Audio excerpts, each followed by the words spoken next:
Gente, deixa eu falar a você, nós estamos numa série de pregações chamada Uma Vida em Ordem. A vida cristã em comunidade, uma exposição da carta de Paulo a Tito.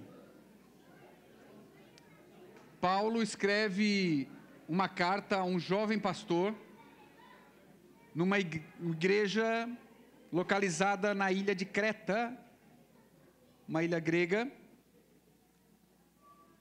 parecida com Florianópolis, uma ilha, não é? E ele dá instruções para a liderança e para os membros dessa igreja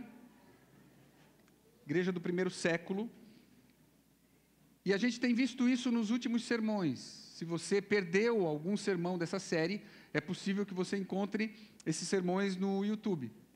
Então, fique à vontade, pregações maravilhosas. A gente iniciou a série com o pastor Rafael, falando da verdade que leva à piedade, o resgate da desordem do coração por conta do Evangelho.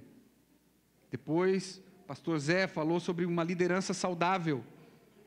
E na sequência, o pastor Rafael falou sobre falsos mestres, como a gente identifica falsos mestres, não é? Que pregam corrompendo a sã doutrina, seja por conta da libertinagem ou do legalismo. E daí então a gente iniciou o capítulo 2. E no capítulo 2 são instruções muito práticas aos membros da igreja. O primeiro sermão do capítulo 2 foi a fé que amadurece. Como os velhos, os mais velhos da igreja, devem instruir os mais jovens no discipulado cristão. E depois o pastor Zé pregou no último domingo como construir uma vida sólida, com domínio próprio e integridade, falando principalmente aos jovens. Hoje o sermão vai incluir velhos e jovens, mulheres e crianças, ou melhor, mulheres e homens, por que não adolescentes, jovens. O sermão hoje é sobre os trabalhadores. O título do sermão de hoje é Trabalho Excelente, Missão Cumprida. Abra sua Bíblia no capítulo 2 da carta de Paulo a Tito. São 2 versículos, versículo 9 e versículo 10. Se você não tem Bíblia, acompanhe aqui nas telas. Diz assim: quanto aos servos, que sejam em tudo obedientes ao Senhor, dando-lhe motivo de satisfação, que não sejam respondões, não furtem, mas que deem prova de toda a fidelidade, a fim de que, em todas as coisas, manifestem a beleza da doutrina de Deus, nosso Salvador. Amém? Trabalho excelente, missão cumprida. Como profissionais que seguem Jesus devem agir no seu trabalho com excelência para cumprir a missão. Apesar de Floripa ter se tornado um polo de tecnologia, a gente sabe que a gente é famoso mesmo aqui em Floripa pelas nossas praias, não é? As pessoas, elas vêm para Florianópolis para tirar férias. Elas trabalham durante o ano e vêm tirar férias em Florianópolis. Algumas delas, elas decidem depois voltar na aposentadoria, porque aqui é bom de ficar na aposentadoria. Deixa eu lembrar você, se você quer acompanhar o sermão pelo guia da pregação, tem um monte de gente me dizendo assim, o guia, que eu esqueci. Levanta sua mão que o pessoal vai entregar o guia da pregação para você, e aí você consegue seguir o fluxo do sermão, tá bom? Com algumas perguntas. A qualidade de vida e o descanso é o mote na nossa cidade. A verdade é que a gente mora na cidade onde as pessoas passam férias. Eu não sou daqui, sou de Criciúma, uma cidade que nasceu e se desenvolveu por conta das minas de carvão. Meu pai era mineiro. Quando era pequeno, eu sempre quis construir coisas. Eu, ainda criança, trabalhava ajudando meus tios como servente pedreiro, trabalhei como ajudante de vidraceiro para os meus cunhados. Eu cortava grama para a galera da rua, não é? E cheguei a trabalhar numa fábrica de lixeiras, que fazia lixeiras daqueles tambores para a prefeitura. Isso não tem mais, hoje é tudo de plástico, mas antes eram uns latão, assim. Cortava, pintava. Daí chegou na minha adolescência, eu mudei, fui para Joinville, capital industrial de Santa Catarina, onde o trabalho é praticamente um ídolo. As pessoas acordam às 4 da manhã e trabalho. Mas há 27 anos atrás, eu vim para essa ilha maravilhosa. Vim para a universidade, depois da universidade passei num concurso público. Aí, meu amigo, eu estava feito. Concurso público, Floripa. Tinha um amigo do trabalho que ele me ensinou um jargão e eu usava isso. Mais vale um mau dia de pescaria do que um bom dia de trabalho. Eu adorava. Tem gente que leva isso tão a sério, principalmente se o patrão é o governo, não é? Que eles desaparecem. É o que o pessoal conhece como funcionários fantasmas. Eles não aparecem mais. Hoje a gente vai refletir sobre trabalho. A ideia central desse sermão é: a ação transformadora do Evangelho produz frutos na ética profissional, para a glória de Deus e para o bem do próximo. O Evangelho, quando nos alcança, ele interfere na nossa vida, incluindo na nossa vida profissional, para a glória de Deus e para o bem do próximo. O Evangelho é a boa notícia de que Deus está colocando em ordem um mundo cheio de caos, gerado pelo pecado e da separação do homem do seu Criador. Essa notícia ela tem um poder capaz de produzir mudanças internas, mudanças nas nossas afeições, mudança naquilo que nos move, que nos dá valor. Isso significa que o Evangelho não é apenas uma coisa para a nossa vida espiritual, mas é também algo que muda as nossas atitudes, as nossas escolhas, em todos os contextos, inclusive no contexto profissional. Viver o Evangelho da graça de Cristo transforma a mentalidade de trabalho para serviço. A vocação e o trabalho passam a ser uma forma de adorar o Senhor. Passamos a trabalhar para a glória de Deus e para o bem do mundo. Alinhadas as expectativas, vamos ver o texto em 2 pontos. Primeiro ponto, os frutos do Evangelho no trabalho, no versículo 9 e a parte A do versículo 10. E o segundo ponto, o propósito do Evangelho no trabalho. Tá bom? Para a glória de Deus e para o bem do mundo. A gente já adiantou. Vamos lá, primeiro ponto, volte seus olhos para o verso 9. Ele diz assim: quanto aos servos, Paulo está exortando Tito a falar aos servos. Deixa eu falar para você, servos, no original é doulos, que significa escravo. Tito devia pregar a escravos. Essa palavra aparece mais de 100 vezes no Novo Testamento, inclusive quando Paulo diz assim, eu sou escravo de Cristo, eu sou servo de Cristo.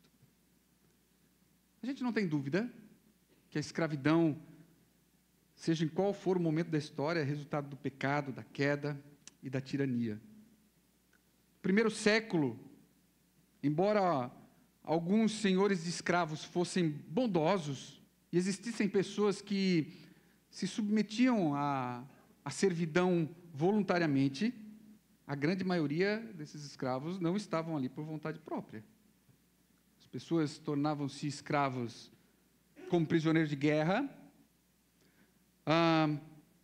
condenados por algum crime, quando não conseguiam pagar uma dívida, se tornavam escravos. Outros eram vendidos, pais vendiam filhos como escravos, e alguns ainda eram raptados. Existia também naquele contexto pessoas que nasciam escravos já, filhos de escravos. E não era incomum ver escravos com seus próprios escravos. Além disso, existiam escravos muito cultos, escravos que eram administradores dos bens dos senhores, médicos. Estima-se que no Império Romano haviam 50 milhões de escravos, incluindo 1/3 da população de Roma. A grande pergunta é por que Jesus e os apóstolos não exigiram a completa abolição da escravatura de uma maneira clara e objetiva? Os teólogos defendem que, por conta dessa prática, está profundamente encravada nas estruturas sociais greco-romanas.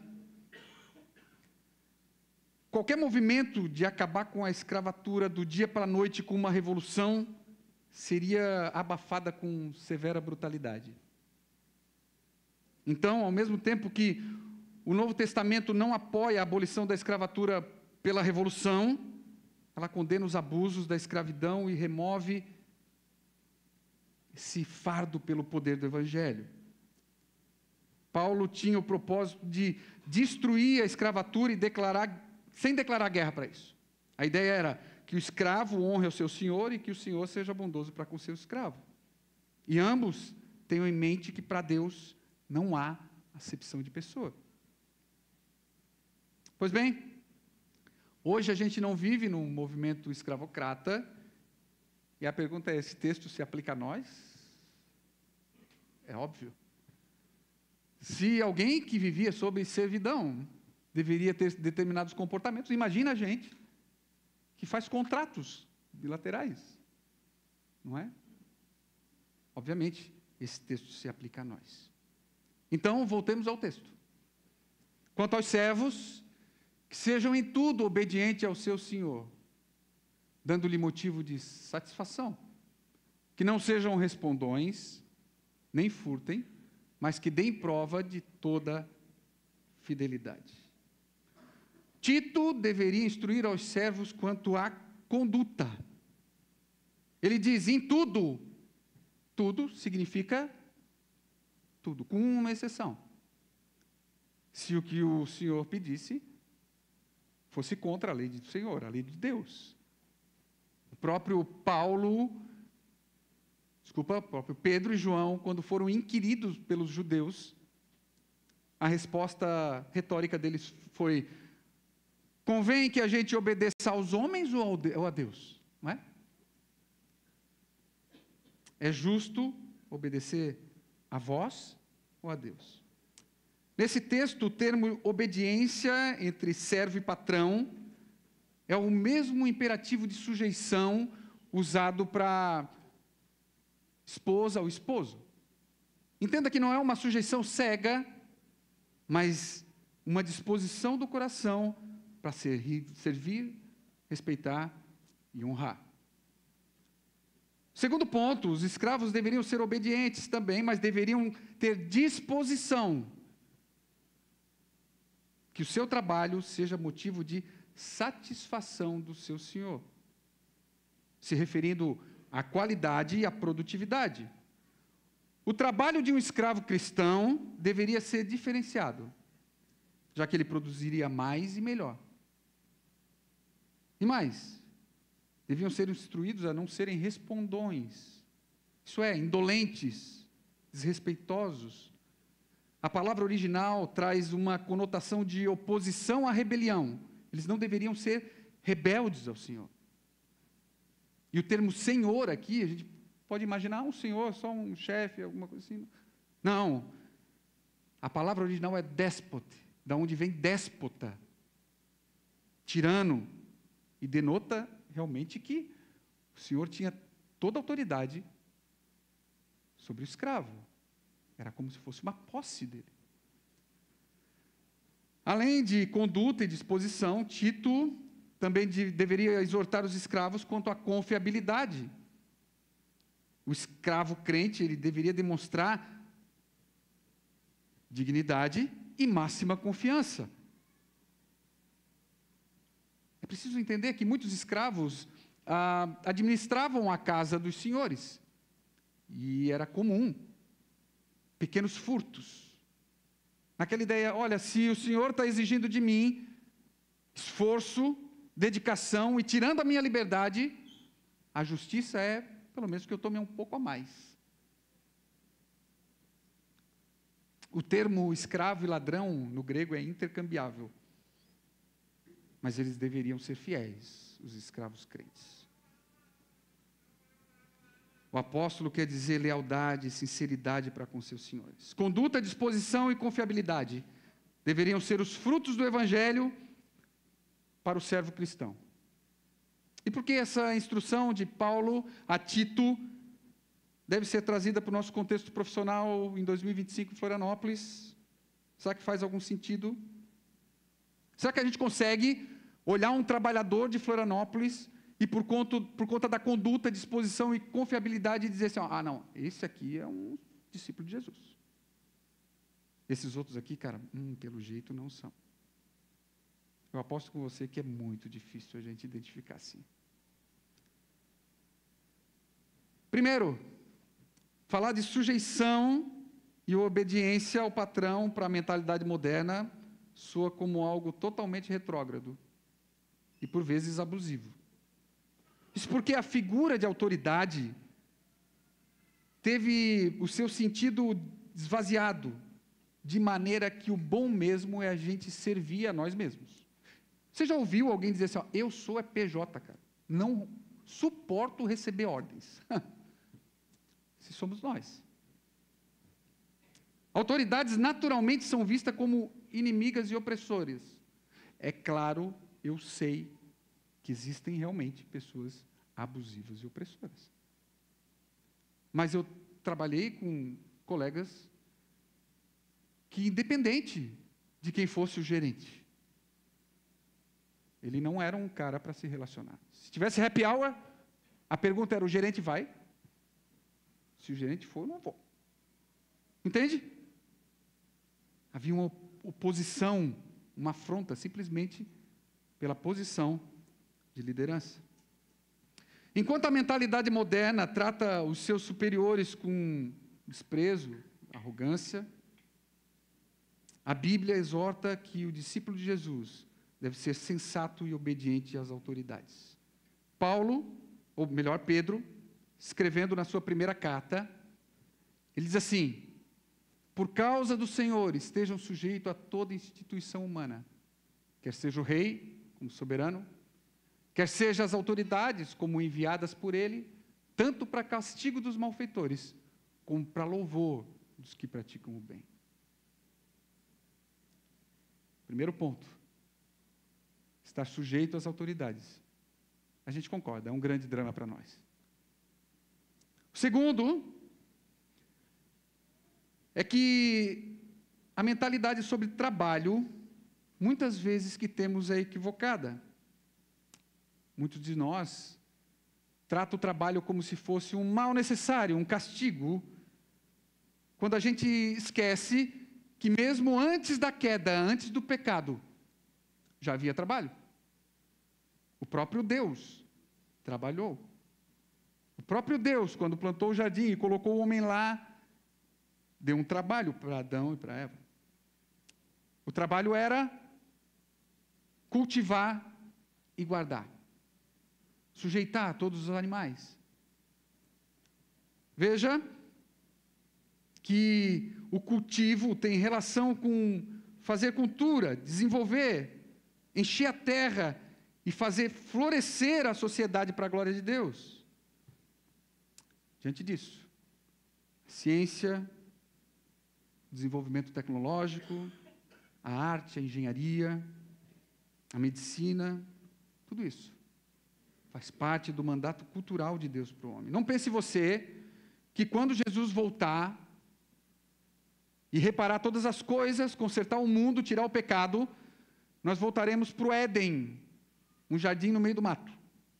Não, nós saímos do Éden, estamos indo em direção à Nova Jerusalém, à nova cidade, sem ações do pecado. É bem possível que será uma cidade cheia de tecnologia, eu acho, não está escrito, mas eu acho. É bem possível que lá trabalharemos, teremos funções, eu também acho. Nova Jerusalém.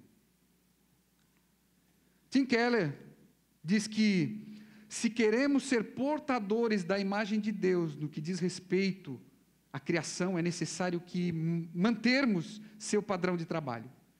Deus não nos criou um mundo hostil, que tem que ser derrotado como inimigo. Ao contrário, seu potencial continua rudimentar, e sim, tem que ser cultivado como um jardim.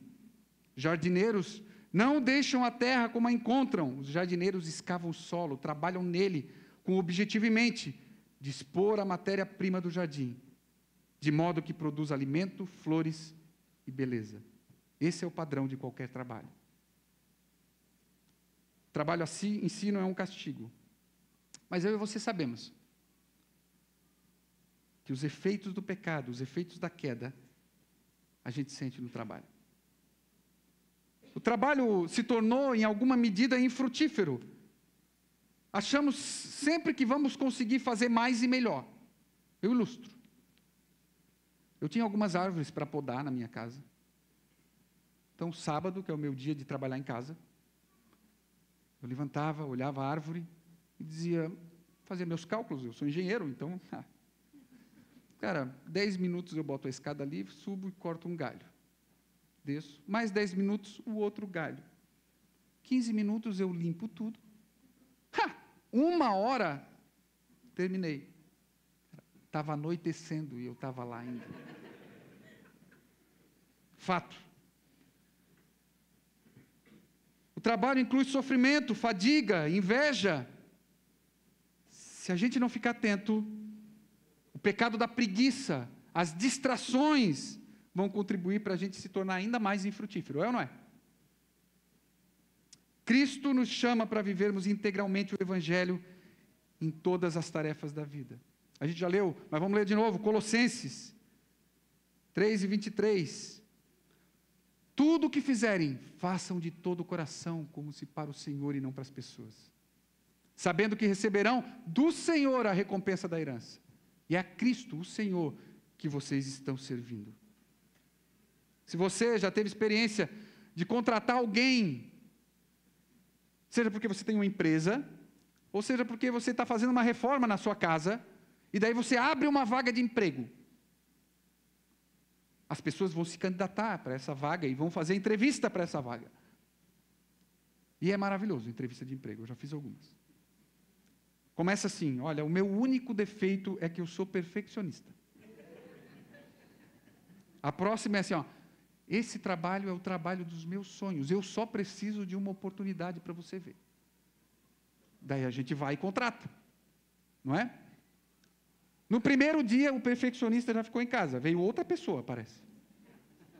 Passou 3 meses, meu amigo, aquela vontade de trabalhar, já, se for verão, não é fácil. Nós temos ainda, a gente cai em umas ciladas às vezes, que quando a gente está cansado, a gente acha que fez mau negócio no trabalho. Não é? Você, poxa, eu acertei mal o meu preço. No começo do dia a gente chega empolgado, mas chega no final, quando o pecado pesa nas nossas costas, o cansaço vem. Diz, cara, eu acho que não valeu a pena. Porra, estou muito cansado. Tem uma ilustração bíblica em Mateus 20 que é muito legal. Jesus conta uma parábola. E ele conta essa parábola dizendo que tinha um dono de uma vinha, e ele precisava colher uva. Então, ele fez acordos, saiu atrás de funcionários para trabalhar. E ele prometeu um dia de salário para todos eles. Só que as pessoas começaram a trabalhar em momentos diferentes do dia. Um começou às 7 da manhã, outro ao meio-dia, outro às 3 da tarde. E o trabalho era das 7 às 5. Chegou no final do trabalho, o dono da vinha foi lá e pagou todo mundo, cara, um dia de salário. Vocês acham como é que se sentiu o cara que começou às 7 da manhã? Você acha que ele disse, não, beleza, acertou comigo o salário, está tudo bem. Não, pô. Rolo. Você, não é justo, pô. Não é justo. E muitas vezes eu e você olhamos e dizemos: o quê? A empresa teve esse lucro em cima de mim, para cima de Moá? Não, pô. Tem alguma coisa errada? Não vou me esforçar tanto não, pô. Não vou trabalhar tanto não. Meu chefe é rico, pô. Se ele é rico, pode ver, cara. Eu não sei, mas pode ver que roubou de alguém. Então, tenho toda a justificativa de fazer os meus aqui também. É ou não é uma mentalidade do pecado? Pode ter certeza, o diabo soprou no seu ouvido. E agora, baseado na filosofia de Robin Hood, não é? De roubar dos ricos e dar para os pobres, você mata tempo, você faz um monte de coisa. Nós temos dificuldades. Outra dificuldade comum é que quanto mais próximos somos das pessoas, com menos respeito a gente trata, normalmente. Então, se é irmão da igreja, já diz: ah, cara, já não precisa ser tão caprichoso assim. É meu conhecido, pô. Cara, você tem que servir o patrão de vocês, mas quando ele for cristão, você tem que trabalhar de maneira melhor ainda.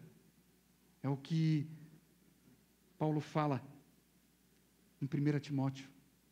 Considere isso. Ele também é um servo do Senhor.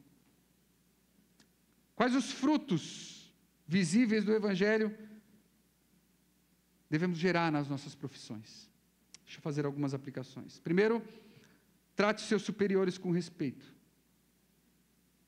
Se você é um empregado, se trabalha como CLT, saiba que a ética cristã no trabalho não leva em conta se o seu chefe é gente boa,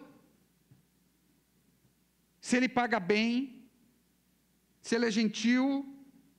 A resposta evangélica deve ser cultivar um espírito de respeito, integridade e coração disposto, como quem reconhece o valor e a dignidade que lhe foi concedida. Eu sei, tem ambientes tóxicos, existem abusadores, sim. Se é o seu caso, ore ao Senhor e saia desse emprego. Mas enquanto estiver lá, dê bom testemunho. Trabalhe como servo do Senhor. Se você é um estudante, saiba que o Evangelho te dá poder para respeitar até mesmo os seus professores ruins. Aqueles que, quando dão aula, é tão chato que a sua mente vai para Nárnia. Respeite os seus professores. Respeite os seus professores. Segundo ponto, seja motivo de satisfação. Se você tem chefe, faça mais e melhor as coisas que ele determina a você. Trabalhe com esmero, dedicação. Seja caprichoso, organizado, seja pontual. Se você é um estudante, entenda que esse é o seu trabalho. Não deixe para comprar cartolina na véspera de entregar a maquete. Se você estuda numa escola ou na universidade pública, se esforce mais ainda. Pessoas que não conhecem você estão pagando essa faculdade para você. Se esforce. Se esforce. Trabalhe, estude como se estivesse estudando para o Senhor.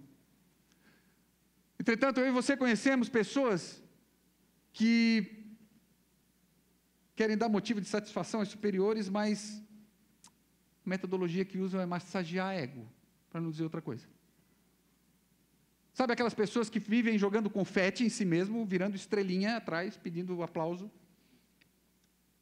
Não é isso que o Senhor está nos chamando a fazer. Sermos produtivos de verdade, trabalharmos como para o Senhor. Tem uma ilustração legal de um filme chamado Um Senhor Estagiário, Robert De Niro. Maravilhoso. Senhor de 70 anos, decide voltar ao mercado de trabalho, então ele se torna estagiário sênior de uma startup de moda digital.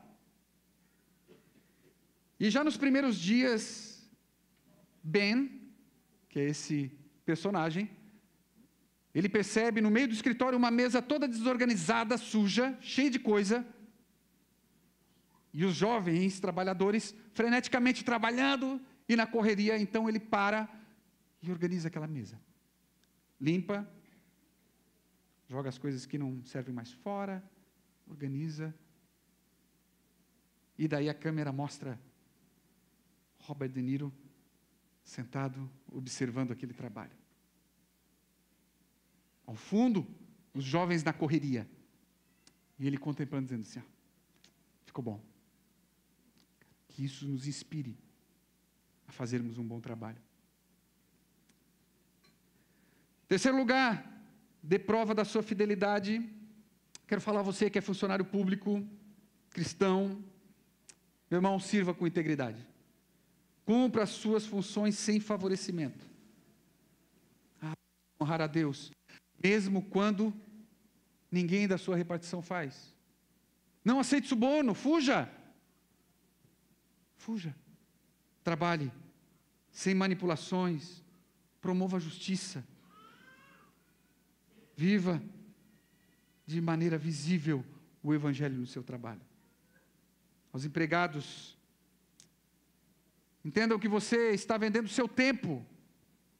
Você está vendendo o seu tempo. Então cuide, não exagere no tempo do banheiro. Não exagere no cafezinho. Tem gente que já tem gastrite de tanto cafezinho. Não exagere. Saiba disso. Tenha noção de que a impressora, a caneta, o clipe, não são seus. É da empresa. Tenha essa noção. Que as pessoas do seu trabalho possam ver que você é um cristão em Cristo. Em Efésios 4:28 diz, aquele que furtava, não furte mais, antes trabalhe fazendo com as mãos o que é bom, para que tenha o que repartir ao necessitado. Deixa eu falar a você que não é um discípulo de Jesus, não é um crente. Eu sei que você já teve experiências de contratar gente que se diz crente e fez um péssimo trabalho. Eu sei, eu também. Mas deixa eu falar para você, não é isso que o Evangelho do Senhor ensina. Diante disso, não feche o seu coração para o verdadeiro Evangelho. Abra o seu coração e considere ouvir a palavra do Senhor. Vimos os frutos do Evangelho no trabalho do discípulo de Jesus, no primeiro ponto, e agora os propósitos do Evangelho no trabalho, segundo ponto. Volte seus olhos no texto, na parte B do verso 10. A fim de que, em todas as coisas, manifestem a beleza da doutrina de Deus, nosso Salvador. Observe que a razão de Paulo orientar Timóteo a discipular os escravos, a terem uma conduta submissa, uma disposição de agradar e serem fiéis aos seus senhores, é essa, a fim de que, em todas as coisas, manifestem a beleza da doutrina de Deus, o nosso Senhor.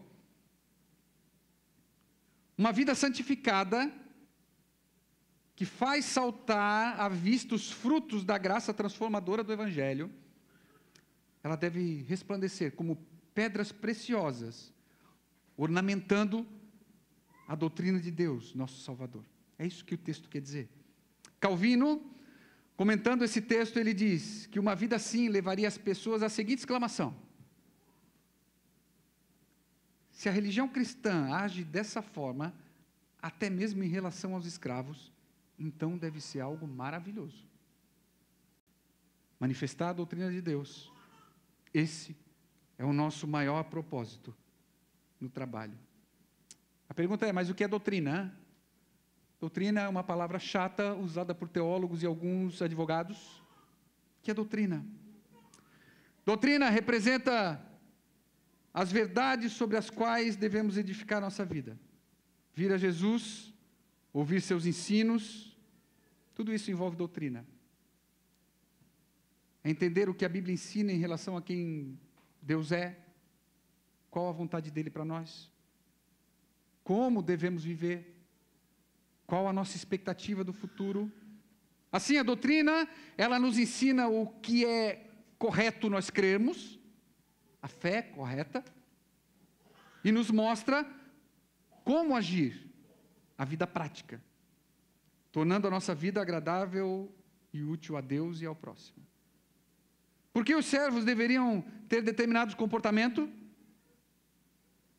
O propósito da vida virtuosa é tornar atrativo a doutrina, o ensino de Deus. A conduta, a disposição, a confiabilidade fizeram com que muitos escravos conduzissem seus amos, seus senhores, a conhecer o verdadeiro evangelho. Comportamento como um testemunho vivo da obra transformadora de Jesus Cristo.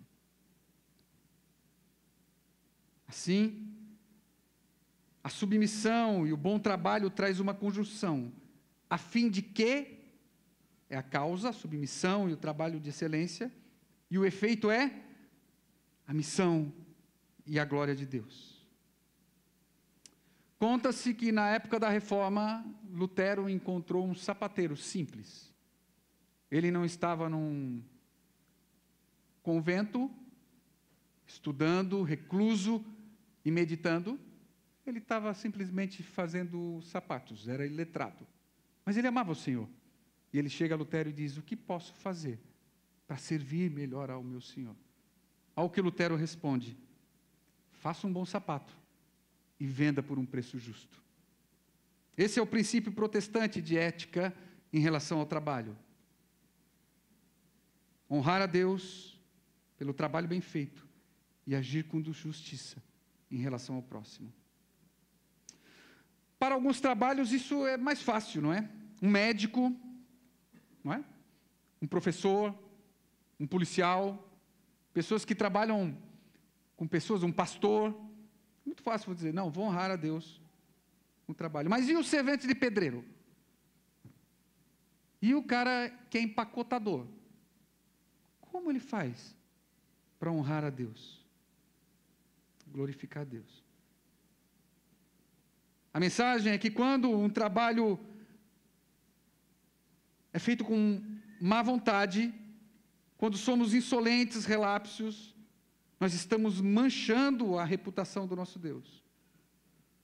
Porque a sã doutrina é julgada à luz do nosso comportamento no trabalho. Diante disso, tirar uma boa nota, pintar um cabelo de forma impecável, fazer uma boa comida, construir uma parede no prumo, consertar um motor de maneira honesta, fazer um bom negócio imobiliário, criar um BI, uma planilha no Excel excelente, tem a ver com a glória de Deus. Amém?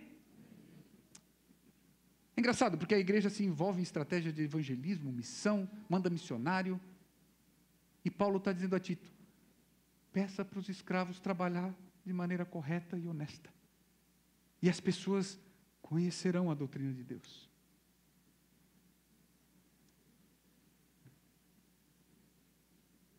Quando vocês agirem dessa forma, que é extremamente difícil, eu sei, até os chefes mais céticos vão dizer: tem alguma coisa diferente, tem algo estranho com eles. Não surpreende que no verso 11, que será pregado no domingo que vem, o texto diz: porque a graça de Deus se manifestou, trazendo salvação a todos. Diante disso, meu irmão, trabalhemos de maneira que a graça salvadora de Cristo seja manifesta aos nossos colegas de trabalho e aos nossos superiores. O texto diz que o meu e o seu trabalho devem embelezar a doutrina de Deus, quando servimos com generosidade. Isso faz lembrar a doutrina da encarnação, quando Deus se fez servo em Jesus Cristo. Quando somos gratos e satisfeitos pelo nosso trabalho, isso nos lembra a doutrina da eleição e da soberania de Deus. A canseira, depois de um dia fatigante, deve nos lembrar da doutrina do pecado que nos atingiu. Quando desenvolvemos nossos dons e talentos, desenvolvemos a nossa profissão, a gente tem que lembrar da doutrina do Espírito Santo, que é quem nos capacita. Quando a gente não idolatra o trabalho, a gente mostra ao mundo a doutrina da suficiência de Cristo. Nós somos salvos mediante a graça, não pelos nossos esforços, nem pelo nosso desempenho. O discípulo de Jesus vivem e trabalham de maneira tão distinta, porque a única explicação é que eles creem em algo transcendente. A vida não termina quando a gente vai deixar esse mundo. Não. E isso afeta tanto a nossa realidade, que a gente sofre, engole sapo, perde a oportunidade de crescimento profissional, porque nada mais importante do que manifestar a beleza do Salvador. Do jeito como a gente trabalha e na forma como nos relacionamos com os nossos superiores. A gente tende a pensar que é só pastor picareta que rouba, ou então os charlatões da TV que fingem milagres, que envergonham o Evangelho. Contudo, quando nós desrespeitamos o nosso chefe, quando nós matamos tempo no trabalho, quando a gente faz corpo mole, quando fazemos um trabalho mal feito, a gente está jogando contra o fiel testemunho do Evangelho de Deus. Precisamos saber disso. Se você é um discípulo de Jesus, pense agora em como você tem agido no trabalho. Você tem sido negligente, desleixado, medíocre, fazendo as coisas de qualquer jeito? Se seu comportamento quando o coordenador está perto é diferente de quando ele não está, deixa eu te falar, peça perdão ao Senhor. Peça perdão ao Senhor. Você não está glorificando a Deus com a profissão que Ele te deu. Membros da Igreja Nova Cidade, nós sabemos, segundo a Filipenses 2, nós devemos ter o mesmo modo de pensar de Cristo Jesus, que não quis ser como Deus, mas antes se esvaziou, esteve entre nós, se humilhou como servo, a gente sabe disso.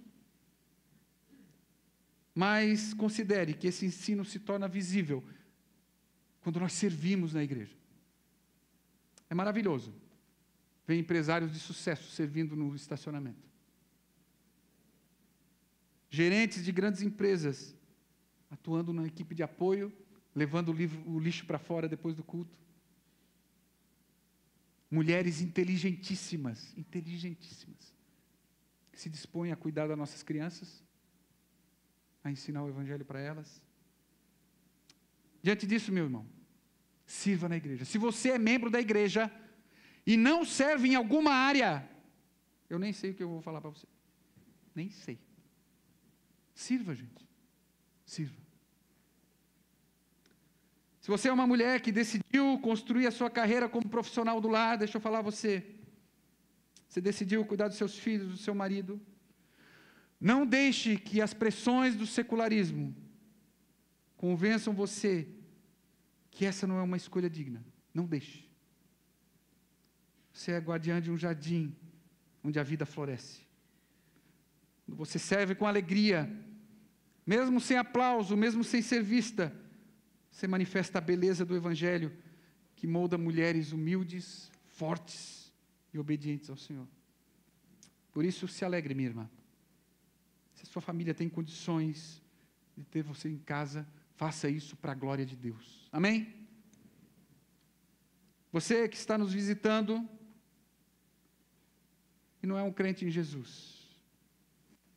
Eu sei. Você se esforça, conquista posições profissionais, ganha dinheiro para comprar as coisas legais para você e para a sua família.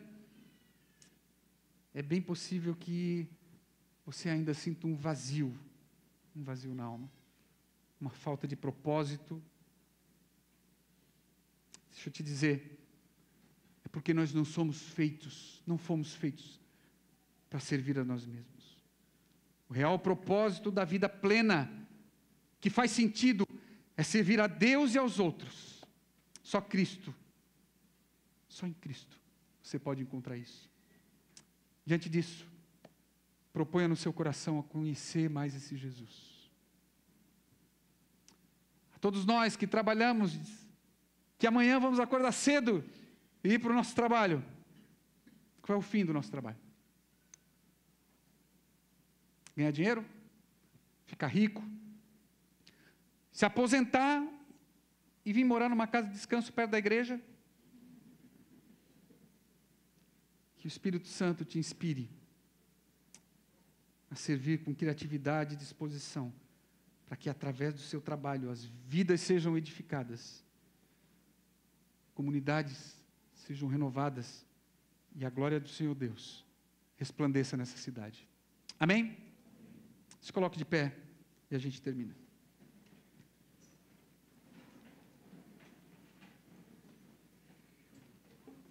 Há 23 anos eu passei no concurso público. Eu estava acreditando que eu podia me aposentar depois de ser um jovem senhor. Mas as coisas mudam. A empresa foi privatizada, eu vi colegas em desespero.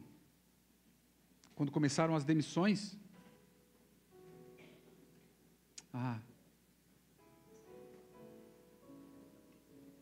aí foi que a minha esposa me lembrou da suficiência de Cristo, da sua soberania, e que eu precisaria servir a Deus e as pessoas num ambiente mais estável, competitivo, cheio de pressão. Ainda assim, eu percebi que existe um limite para nossas forças. A verdade é que, por mais que a gente tente, a gente nunca vai conseguir de maneira totalmente pura e perfeita. Nada do que a gente faça vai ser 100%.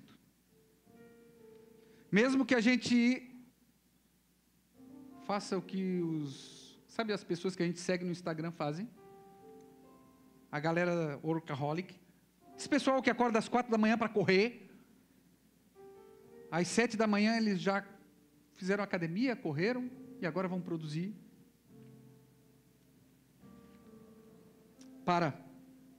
Essas promessas do mundo, elas não levam em consideração que nós fomos atingidos pelo pecado. São promessas irreais. Elas não consideram que nós fomos atingidos na queda. A gente vai tentar trabalhar bem, vai se esforçar, vai buscar excelência, mas é muito fácil a gente fazer isso por motivações erradas. Para tentar ser bem avaliado no final do ano, pela promoção, pelo aumento de salário, para ter um sermão bem avaliado na terça-feira, ser promovido a uma função de liderança e daí fazer a mesma coisa que fizeram com a gente, não é? Por mais que nos esforçamos, por mais que o nosso trabalho exija sacrifício e nos fadigue e desgaste, nada se compara a um trabalho que foi executado de maneira perfeita e definitiva pelo nosso Salvador e nosso favor. Ele trabalhou de maneira excelente e não foi por ele. Ele trabalhou no nosso lugar. Eu e você, nós não teríamos a menor chance de fazer algo parecido. Nenhum trabalho seria eficaz e efetivo como o dele. Olha o que Isaías escreve, capítulo 53, verso 11. Ele verá o fruto do penoso trabalho da sua alma e ficará satisfeito. O meu servo justo, com o seu conhecimento, justificará muitos, porque a iniquidade deles levará sobre si. O rei se fez servo, ele foi esmagado e moído, ele sofreu por causa dos nossos pecados. Nunca houve e não haverá trabalho mais penoso do que esse, saiba disso. Agora o Senhor vê os frutos do árduo trabalho e fica satisfeito e alegre, porque Cristo, sem nenhum pecado, se fez pecado por nós. Tomou sobre si as nossas dores, foi moído pelas nossas iniquidades, foi morto como uma oferta pela nossa culpa. O castigo que nos faz dormir em paz foi porque Ele levou. Porque Ele levou. Quando a oferta foi aceita, a sua reação é como de alguém que acaba de concluir o seu serviço com sucesso. Nós andávamos desgarrados, cada um seguindo o seu próprio coração e seus caminhos. Mas nós fomos encontrados por Cristo. Nós fomos justificados por Ele. Temos os nossos pecados perdoados. Os efeitos do maior trabalho do mundo nos alcançou. Ele fez o trabalho excelente. Ele cumpriu a missão que eu e você não conseguimos. Meu irmão, Ninguém disse que seria fácil. No mundo, teríamos aflições. Paulo inicia o texto dizendo aos escravos, mas ele termina, o Salvador. O Salvador. O Senhor venceu o mundo e prometeu que nós também venceríamos. Se você se levanta todos os dias para trabalhar, faça isso com alegria. Seja no seu trabalho ordinário do lar, ou desenvolvendo tecnologia, seja cuidando dos filhos ou fazendo cirurgias complexas, empacotando compras no mercado, ou fechando negócios milionários. Faça isso para o Senhor. Faça isso para o Senhor. Feche seus olhos. Que o nosso trabalho honre o Senhor. Vamos orar. Pai nosso,